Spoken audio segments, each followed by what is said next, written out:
গঙ্গাসাগরের রুদ্রনগর গ্রাম পঞ্চায়েতের গ্রামবাসীদের দুর্দশা, রাজনৈতিক প্রতিশ্রুতি এবং বাস্তবতার মধ্যে বিচ্ছিন্নতা স্পষ্ট স্মারক।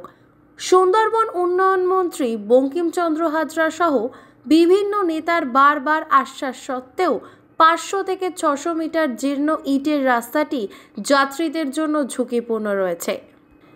এটা আশ্চর্যজনক যে মন্ত্রীর স্ত্রী স্থানীয় পঞ্চায়েতের প্রধান থাকা সত্ত্বেও এতদিন ধরে বিষয়টি উপেক্ষিত ছিল।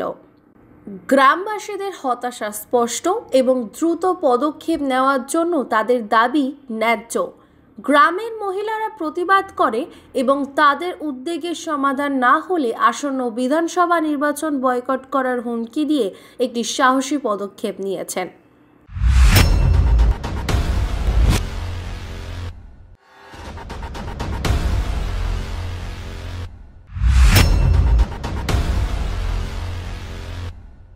রাস্তা রিপেয়ারিং করে দিব, রিপেয়ারিং করে না, টাকা ছাকা যাচ্ছে পাচ্ছে না, তাহলে এই রাস্তায় কি পুকুরে পড়ে যাবে?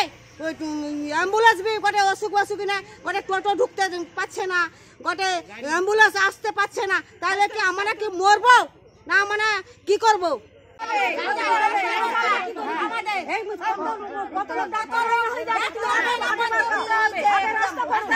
বিরোধীরা এই কথা বলছে, বিরোধীদের কাজ হচ্ছে বিরোধিতা করা, কিন্তু আমাদের মাননীয় মন্ত্রী বঙ্কিমচন্দ্র হাজরা মহাশয় আছেন, যেখানে তৎপরতার সহিত তিনি এজেন্সি পাঠিয়ে কাজ করাচ্ছেন এবং আমরা আপাতত আস্থা এবং বিশ্বাস ভরসা নিয়ে সাগরদ্বীপ মানুষ আছি যে আমরা নিশ্চিন্তে আছি।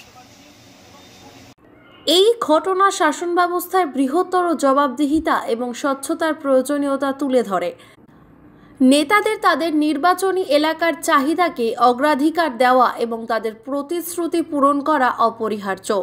গ্রামবাসীদের সংগ্রাম মনে করিয়ে দেয় যে গণতন্ত্রের শক্তি জনগণের হাতে এবং তাদের কণ্ঠস্বর শোনার সময় এসে গেছে। নিজস্ব সংবাদদাতা, সংবাদ শিরোনাম।